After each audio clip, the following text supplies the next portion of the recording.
தமிழர்களின் number one choice Tamil Matrimony. சினிமாவுடன் வியூவர்ஸுக்கு வணக்கம். இந்த வீடியோவில் நம்ம பார்க்க இருக்கிற திரைப்படம் டைரக்டர் சண்முகம் முத்துசாமி இயக்கத்தில் ஹரிஷ் கல்யாண் நடிப்பில் உருவாயிருக்கும் டீசல் அப்படிங்கிற படம் தான். படத்தோட ட்ரெய்லர் பார்த்தப்ப இது ஒரு கமர்ஷியல் ஆக்ஷன் மூவி. அதில் சில பொலிட்டிக்கலாக சில விஷயங்களும் டச் பண்ணியிருக்காங்க அப்படிங்கிறது தெரிய வந்தது. குறிப்பாக எண்ணெய் அரசியல் பற்றி நிறையா பேசியிருக்காங்க அப்படிங்கிறதும் நமக்கு புரிஞ்சுது. இதெல்லாம் தாண்டி படம் சொல்ல வர விஷயம் எந்த அளவு தெளிவாக சொல்லப்பட்டிருக்கு, படத்தில் இருக்கிற பிற ப்ளஸ் மைனஸ் எல்லாம் என்ன, இதெல்லாமே இந்த ரிவ்யூவில் பார்க்கலாம். வாங்க ரிவ்யூக்குள்ள போகலாம். படத்தோட ஒன்லைன் என்ன அப்படிங்கிறத பார்த்தலாம். வட சென்னை பகுதியில் எண்ணெய் குழாய் அமைக்கப்படுது. இதனால அங்கே இருக்கிற மீனவர்களோட வாழ்வாதாரம் பாதிக்கப்படுது. ஒரு கட்டத்தில் தங்களோட வாழ்வாதாரம் பாதிக்கப்பட்டதுனால அந்த எண்ணெய் குழாயே தங்களோட வாழ்வாதாரமாக அவங்க மாற்றிக்கிறாங்க. எண்ணெய் குழாயிலிருந்து எண்ணெயை திருடி விற்க ஆரம்பிக்கிறாங்க.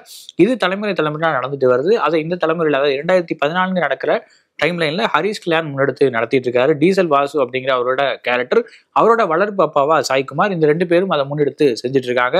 இதுக்கிடையில அந்த ஊருக்கு புதுசா போலீஸ் அதிகாரியா வராரு வினய்ராய். அவங்களுக்கும் ஹரிஷ் கல்யாணுக்கும் முட்டல் மோதல் அப்படிங்கிறது நடக்குது. இதுல வினய்ராய் எடுக்கிற ஒரு முடிவு இவங்களோட இந்த க்ரூட் ஆயில் பிசினஸை பாதிக்க ஆரம்பிக்குது.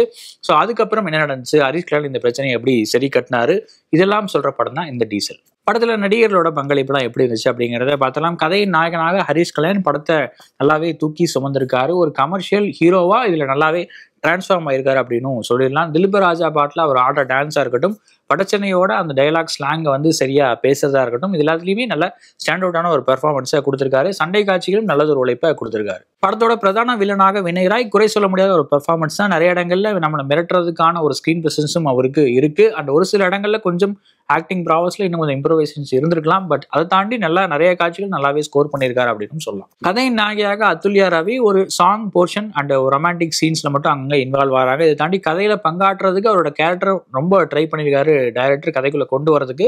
பட் ஸ்டில் அதுல இன்னும் கொஞ்சம் ஸ்ட்ராங்கான ரைட்டிங் இருந்திருக்கலாம்.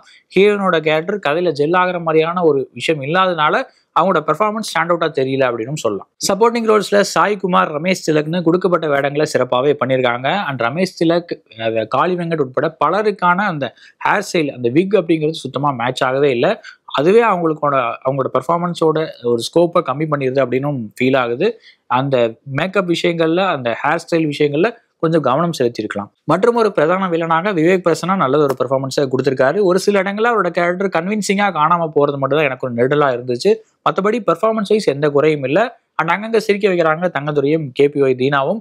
இவங்களை தாண்டி இன்னும் சில சப்போர்ட்டிங் ரோல்ஸ்ல வர அடன்யா, கருணாஸ், காளி வெங்கட், வில்லன் சச்சின் கேடேகர்னு இவங்களோட ரோல்ஸ் எல்லாத்தையும் கொஞ்சம் பேஸ் பண்ணிட்ட ஒரு ஃபீல் தான் இருக்கு. இந்த ஆக்டர்ஸோட பொட்டன்ஷியலை இன்னும் யூஸ் பண்ற மாதிரியான ரைட்டிங் கதையில இருந்திருக்கலாம். படத்தோட பாசிட்டிவ்ஸ் என்ன அப்படிங்கிறத பார்த்தலாம். ஒரு லார்ஜர் தன் லைஃப் கமர்ஷியல் சினிமாவில் ஒரு தெளிவான பேசப்பட வேண்டிய ஒரு பாலிடிக்ஸையும் சோஷியல் கமெண்ட்ரியும் முன் வச்சிருக்காரு டைரக்டர் சண்முகம் முத்துசாமி. அதுக்கு நிச்சயமா பாராட்டுக்கள். பட் இதை தாண்டி இந்த அதிகம் எக்ஸ்ப்ளோர் பண்ணப்படாத அந்த எண்ணெய் அரசியல் அண்டு ஃபிஷர்மேனோட அந்த வாழ்விடங்கள்லேருந்து அவங்க விரட்டப்படுற அவலம், இது ரெண்டுமே எப்படி இன்டர் கனெக்டடாக இருக்குது அப்படிங்கிறத ரொம்ப தெளிவான ஒரு ஸ்க்ரீன் பிளே மூலமாக ப்ரெசென்ட் பண்ண ட்ரை பண்ணியிருக்காரு.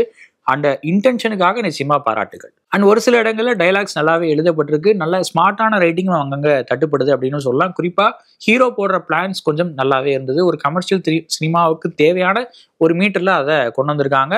ஆரம்பத்திலே இது ஒரு கமர்ஷியல் சினிமான்னு எஸ்டாப்ளிஷ் பண்ணிடுறதுனால அந்த ரைட்டிங் நம்மளுக்கு பெருசாக உறுத்தலா இல்லை, கொஞ்சம் நல்லா பார்க்கறதுக்கான ஒரு தியேட்டரிக்கல் எக்ஸ்பீரியன்ஸாகவும் இருந்துச்சு அப்படின்னு சொல்லலாம். MS Prabhu and Richard M Nathan 2 பேரும் சினிமாட்டோகிராஃபி பண்ணியிருக்காங்க. அண்ட் வடச்சென்னையோட லேண்ட்ஸ்கேப்பை காட்டின விதமாக இருக்கட்டும், கடல் உள்ளிட்ட பல இடங்களில் எடுக்கப்பட்ட காட்சிகளாக இருக்கட்டும், ஏரியல் ஷாட்டில் காட்டப்படுற ஹார்பர் உள்ளிட்ட பல விஷயங்கள் அண்ட் ஸ்டண்ட் காட்சிகள், இது எல்லாத்துக்குமே நேர்த்தியான ஒரு கேமரா ஒர்க்கை ப்ரெசென்ட் பண்ணியிருக்காங்க. இன்ஃபேக்ட் சினிமாட்டோகிராஃபி இந்த படத்தில் ஸ்டாண்ட் அவுட்டாக இருக்கிறதா படத்தை நம்மளுக்கு ஓரளவு இன்ட்ரெஸ்டாக மாற்றிருக்கு அப்படின்னு கூட சொல்லலாம். படத்தோட ப்ரொடக்ஷன் டிசைனர் அப்படிங்கிற கிரெடிட்ஸ்ல ஸ்கேர் க்ரோ அப்படிங்கிற மாதிரி பேர் போட்டிருந்தாங்க. நிச்சயமா நல்லது ஒரு எக்ஸ்ட்ராடினரியான ஒர்க்கு. ஏன்னா இந்த மாதிரி ஒரு லேண்ட்ஸ்கேப், அதுவும் எண்ணெய் குழாய் அந்த மாதிரியான விஷயங்கள்லாம் கொண்டு வரணும். அண்ட் இந்த லேண்ட்ஸ்கேப்பே ரொம்ப கன்வின்சிங்காக இருக்கணும். ஏன்னா இந்த லேண்ட்ஸ்கேப்பே இந்த கதையில் ஒரு முக்கியமான பங்கு வகிக்குது. அதுவே ஒரு கேரக்டருக்கு அப்படின்னு கூட சொல்லலாம். அதை முடிஞ்ச அளவு நேர்த்தியாக திரையில காட்டினா மட்டும்தான் இந்த கதையோட நம்பகத்தன்மை கூடும்.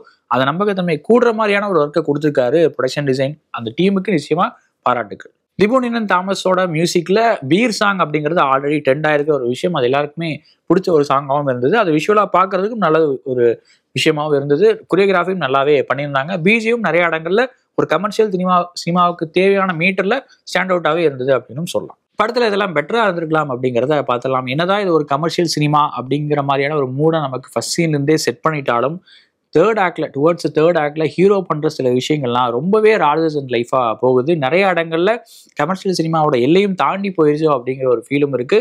நிறைய இடங்கள்ல அதனால லாஜிக்கும் மிஸ் ஆகிற ஒரு ஃபீல் வந்துருது.